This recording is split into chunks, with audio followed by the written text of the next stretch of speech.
Good afternoon, good morning, good evening, everyone. My name is Paul Young. I'm just going to walk you through the impact of social media on organizations' business conduct rules as part of managing both employee and brand management of an organization.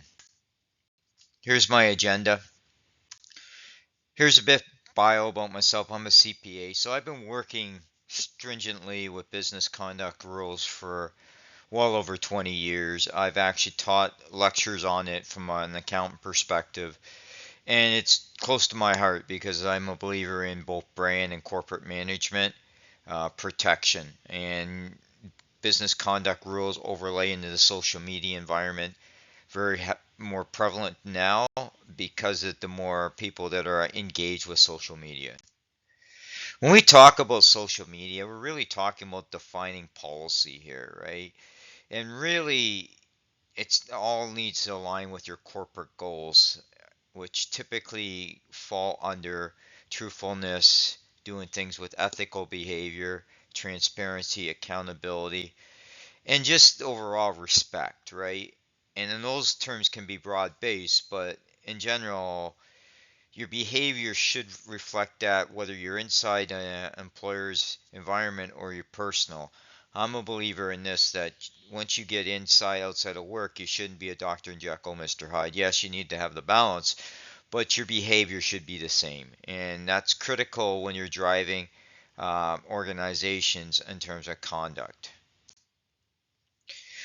Driving best practice for handling comments, there's multiple ways I've seen this happen. One is through basically effective policy in terms of ethics around the communication, in terms of allowing freedom of speech, but with limits around as long as that freedom of speech comes with respect, honesty, and transparency is critical, right? You can agree to disagree or you can have a stand on that, but you need to be careful how you express that stand in terms of respect, honesty, and transparency. When you're uh, there is such a big gray area now between people's personal life and professional life. When you leave your office at 4:30 in the day and you go to a hockey practice or you're picking up the kids or something, you're visible. Everywhere you're visible now, somebody has a device. Somebody has a phone with a camera on. There's camera stuff like this. That shouldn't be the reason why you should change your behavior. It's just that you should be thinking what you're doing is and how is that viewed by others, whether that's directly involved or indirectly involved. And again, as I've always said, it comes back to respect. So HR sets the policies in terms of your core values. Those core values should also stick with you when you leave the office as well.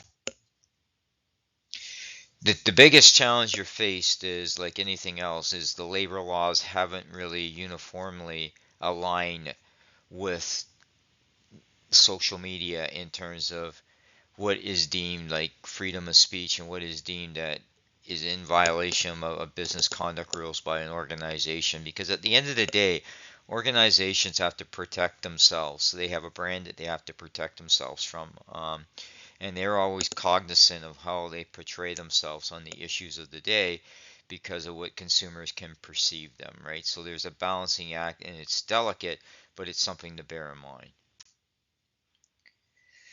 Clarity and thoughtfulness are critical here for anything that you're doing with terms of post, right? I've been subjected to attacks over my life to the point where I left one platform just because of the abuse that I took. As I said, you can agree to disagree. I always debated with facts and I always respected people's decisions. But there is no reason to do name calling. There's no reason to disrespect people. And I think the key is to debate people in the right format, make comments back, but be respectful, right? And that's the criticality that you're faced, and this is where you need to be thoughtfulness is the key word here.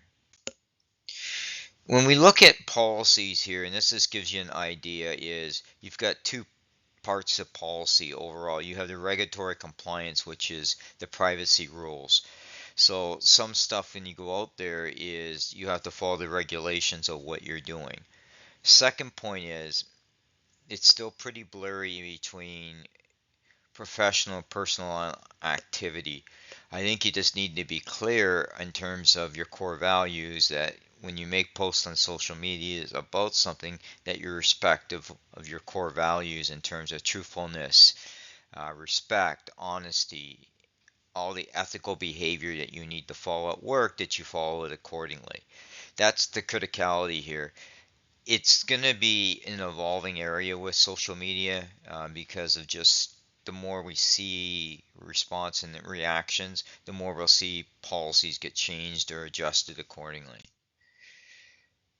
The keys to any sort of organization is always about your core values, which should be, in general, this is similar to most organizations. It's all about respect, honesty, transparency, and accountability. You need to align your social media policies with your organization core values, and you need to educate your people all the time. This is what we we expect from our employees when inside and outside the workforce. We also need to have effective policies. We do that, and whether that's HR meeting periodically over, a recent event of a geopolitical event, that might be an area too to come out and have a statement around it in terms of things and coach your employees accordingly. It could be doing more frequent social media quizzes and training sessions to do it.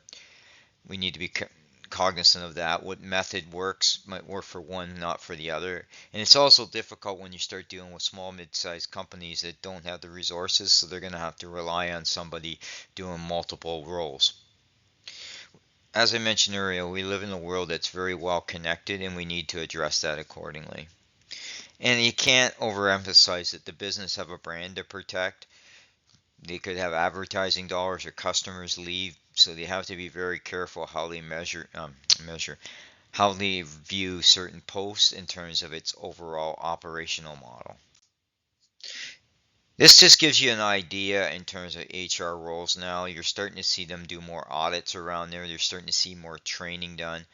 I've reported personally a lot of fake profiles that go up that try to leverage a company's reputation to drive their own phishing schemes. So HR itself is going through quite the overhaul in terms of its policies, its audit and oversight, and it'll continue to be evolving as part of the overall social and corporate governance model. Here's some additional links that I've done around market information. Here's how you can reach out to me. I'm pretty active in social media. I'm about the facts and open debate around how we move policy forward, but I've always emphasized respect and being nice.